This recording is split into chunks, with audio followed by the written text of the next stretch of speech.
نیکی میں خوشبو ہوا کرتی ہے، لہذا نیک لوگوں کے اعضاء سے بھی خوشبو آتی ہے۔ اگر ہم بھی نیکوکار بن جائیں تو ہمارے بھی جسم سے باطنی طور پر خوشبو آئے گی۔ اللہ تعالی بعض حضرات کے اندر نیکی کی خوشبو اتنی بڑھا دیا کرتے ہیں کہ لوگوں کو ظاہر میں بھی محسوس ہوا کرتی ہے۔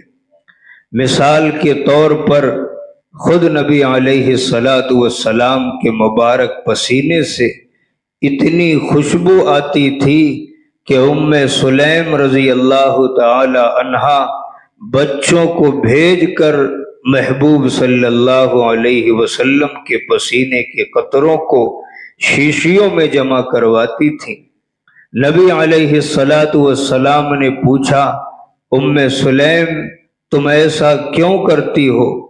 عرض کیا، اے اللہ کے نبی صلی اللہ علیہ وسلم، ہم اس مبارک پسینے کے قطروں کو جب خوشبو میں ملا لیتے ہیں تو خوشبو کی مہک میں اضافہ ہو جاتا ہے۔ مدینہ طیبہ کی دلہنیں بھی وہ پسینہ بطور خوشبو استعمال کیا کرتی تھی۔ ایک صحابی رضی اللہ عنہ کی بیٹی کی شادی تھی، ان کے پاس پیسے نہیں تھے، ان کو نبی علیہ السلام نے پسینے کے چند قطرے عنایت فرما دیے۔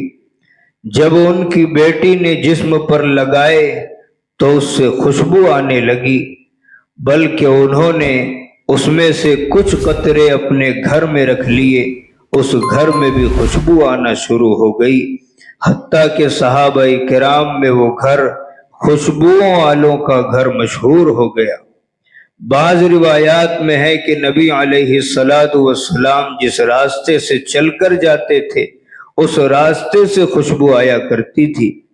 سیدنا صدیق اکبر رضی اللہ تعالی عنہ کو اللہ تعالی نے گناہوں سے محفوظ کیا ہوا تھا، جس کی وجہ سے ان کے جسم سے بھی خوشبو آیا کرتی تھی۔ سیدنا عمر رضی اللہ عنہ کی روایت ہے کہ ابو بکر صدیق رضی اللہ تعالی عنہ کے جسم سے ایسی خوشبو آتی تھی جو مشک کی خوشبو سے بھی بہتر ہوا کرتی تھی۔ امام عاصم رحمۃ اللہ علیہ جب مسجد نبوی میں جاتے تھے تو وہاں قرآن پاک پڑھا کرتے تھے، ان کے منہ سے اس وقت خوشبو آیا کرتی تھی۔ کسی نے پوچھا کہ حضرت کیا آپ منہ میں الائچی رکھتے ہیں یا کوئی اور چیز رکھتے ہیں؟ ہم نے اتنی خوشبو کبھی نہیں سونگھی۔ وہ کہنے لگے کہ نہیں، بات یہ ہے کہ ایک مرتبہ خواب میں نبی علیہ السلام کی زیارت نصیب ہوئی تو نبی علیہ السلام نے ارشاد فرمایا کہ عاصم، تو اتنی محبت کے ساتھ قرآن پڑھتا ہے کہ مجھے بہت پسند آتا ہے، آؤ میں تمہارے منہ کو بوسہ دے دوں۔ جب سے نبی علیہ السلام نے خواب میں میرے منہ کا بوسہ لیا، اس وقت سے میرے منہ سے خوشبو آتی ہے۔ شیخ الحدیث مولانا زکریا رحمۃ اللہ علیہ نے فضائل درود شریف میں لکھا ہے، ایک آدمی رات کو سونے سے پہلے روزانہ درود شریف پڑھا کرتا تھا۔ ایک رات خواب میں اسے نبی علیہ السلام کی زیارت نصیب ہوئی۔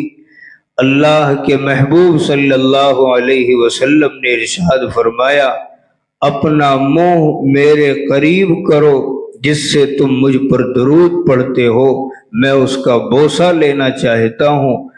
اس نے اپنا رخسار نبی علیہ السلام کے قریب کر دیا، چنانچہ اللہ کے محبوب نے اس کے چہرے کا بوسہ لیا اور اس کی آنکھ کھل گئی۔ جیسے ہی آنکھ کھلی پورا گھر مشک کی خوشبو سے مہک رہا تھا۔ اس کے بعد 8 دن تک اس کے رخسار سے مشک کی خوشبو آتی رہی۔